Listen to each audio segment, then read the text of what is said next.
पहलगाम में जो आतंकी हमला हुआ था, उसको अभी तक लोग ये डिस्कस कर रहे हैं कि भारत आखिर अब अगला कदम क्या उठाएगा। अगला कदम कब उठाएगा, अभी ये नहीं पता है। लेकिन पहलगाम के अटैक के बाद जिस तरीके से जो पूरी जियोपॉलिटिकल सिचुएशन है, वो किस तरीके से बदल रही है। आज हमारे साथ अमेरिका के बहुत एक जाने-माने प्रोफ़ेसर हैं, डेलावेयर से और उनका खुद का एक यूट्यूब चैनल है और जिसका नाम है कन्वर्सेशंस, आप सभी ने उनको सुना होगा और पॉलिसी, रिसर्च और जियोपॉलिटिक्स पर उनका खासा वर्चस्व है। डॉक्टर मुक्तेदार खान आज हमारे साथ हैं। Thank you so much thank you very for much. Joining. और डॉक्टर खान, पहला जो सवाल है कि पहलगाम तो हो गया, लेकिन अब भारत इसको टैकल कैसे करेगा, ये एक बहुत बड़ी चुनौती है। आपको क्या लग रहा है as an international expert, Bharat जिस तरीके से टैकल कर रहा है, जैसे उन्होंने 5 रिटेलिएटरी फैसले लिए कि उन्होंने इंडस वाटर ट्रीटी को सस्पेंड कर दिया, उन्होंने अटारी बॉर्डर बंद करके रख दिया, बट इज़ दैट इनफ? और अब क्या करना चाहिए सरकार को आपके हिसाब से?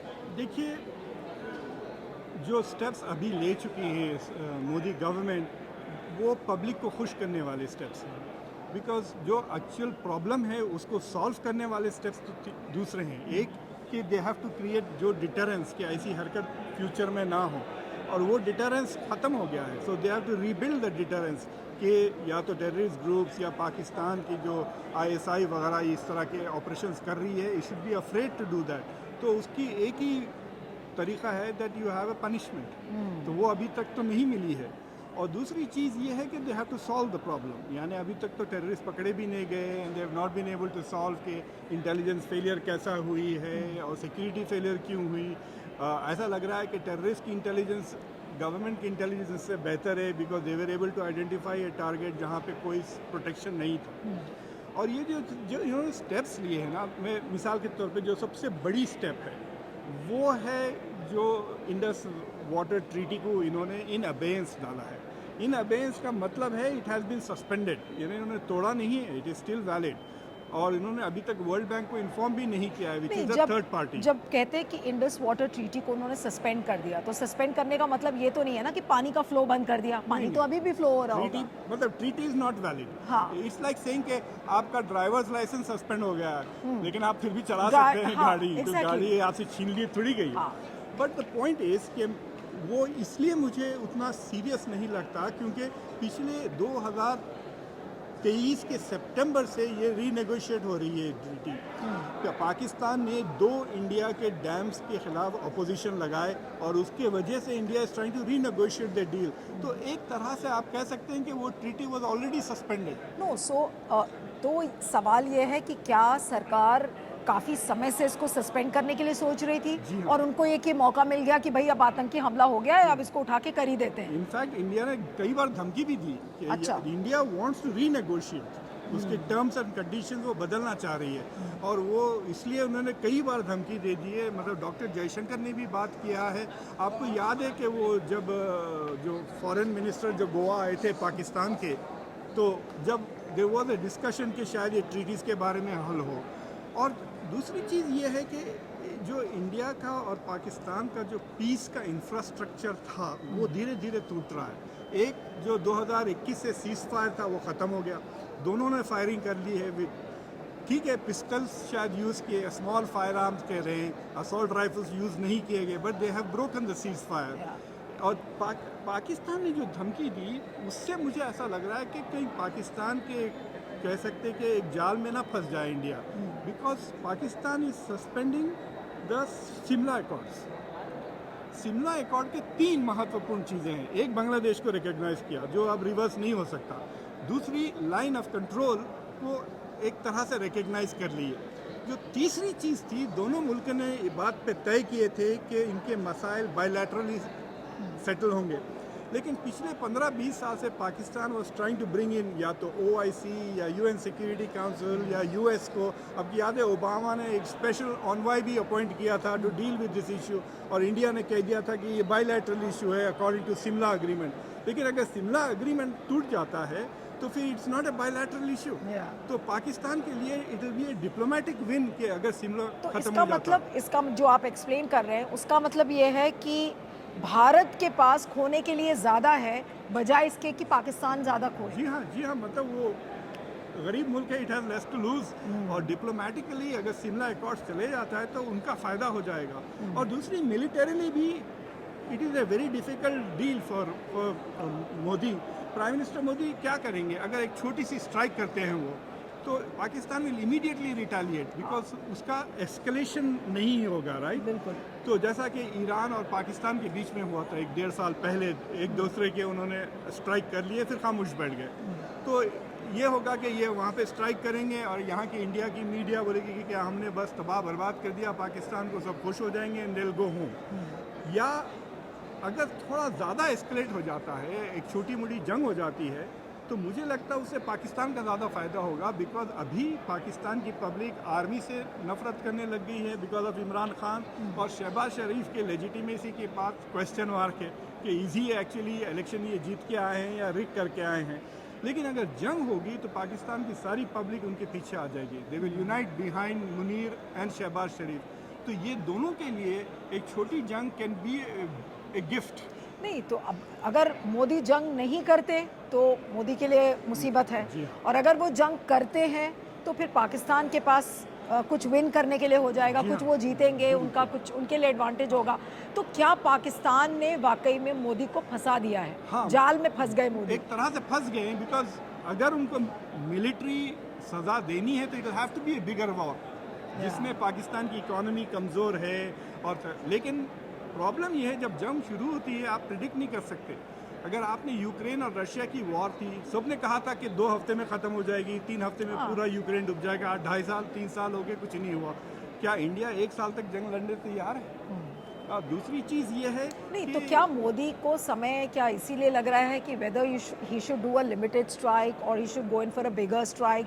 क्या इस वजह से इतना टाइम लग रहा है? अभी तो इन्वेस्टिगेशंस भी पूरे नहीं हुए हैं कि भाई पहलगाम में जो अटैक हुआ आखिर वो कितना बड़ा था, किसने किया, कोई अभी इसमें गिरफ्तारी नहीं हुई है।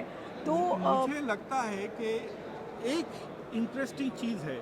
हाँ। आपने ये ट्रांसनेशनल रिप्रेशन के बारे में तो सुना होगा कि रॉ ने कनाडा में निज्जर को मार डाला, फिर पाकिस्तान में कुछ 15-20 लोगों को मार डाला विद द हेल्प ऑफ, कहते हैं कि टीटीपी के।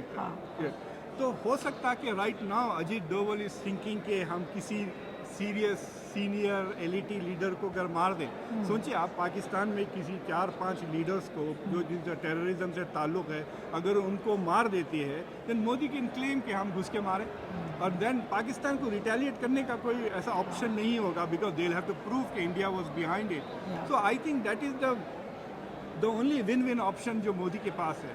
दूसरी चीज़ ये है कि जो नैरेटिव जो बन रहा था कि 370 के एबॉलिशन के बाद से कश्मीर में नॉर्मलसी आ गई है, वो तो उसमें तो पानी फिर गया है ना। तो अब now he has to rebuild the credibility. और मुझे डर ये है कि अगर टूरिज़्म ख़त्म हो जाता है, देखिए इस टेररिज्म एक्टिविटी में 2 चीज़ें अनयूजुअल हुई हैं। एक कि सिर्फ मर्दों को मारा है, they only killed main, which terrorist तो सबको मारते हैं।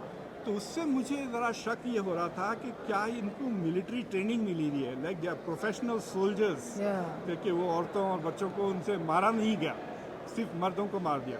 ये भी हो सकता है कि पहले से सोच के आए हो कि हम किसी औरत या बच्चे को हम टारगेट नहीं करेंगे।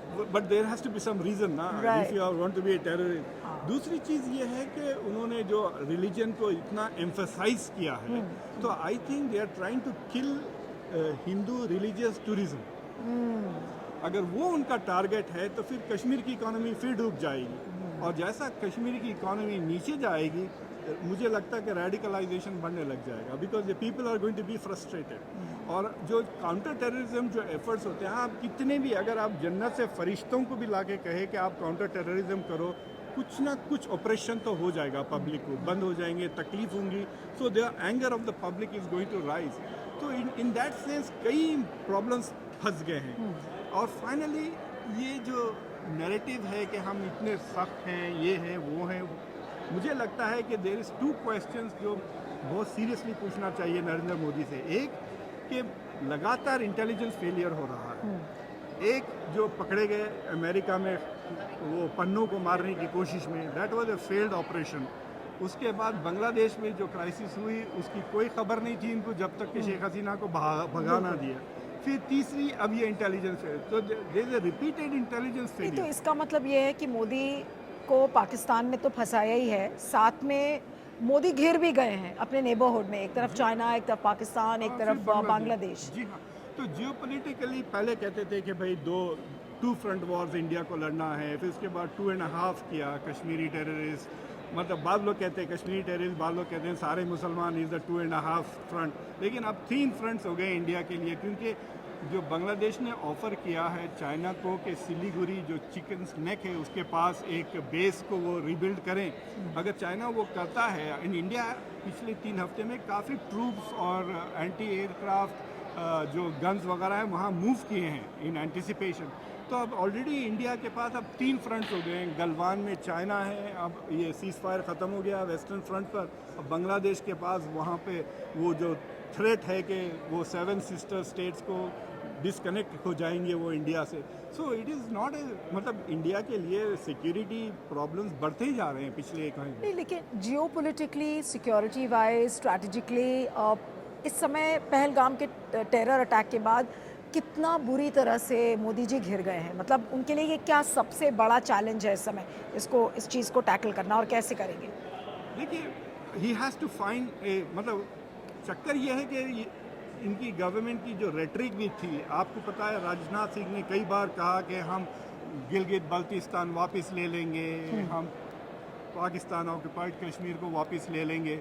तो उनके जो सपोर्टर्स फॉलोअर्स हैं वो तो सवाल पूछेंगे ही ना कि आपको मौका मिल गया, आप पहलगाम इज़ योर अपॉर्चुनिटी, जाओ और जीत के लेकर आओ पीओके को। हाँ, इतने जो बातें कर रहे थे ना, तो मतलब वो मैं 30 मारा वाले 30 मार खान बन गए हैं आप।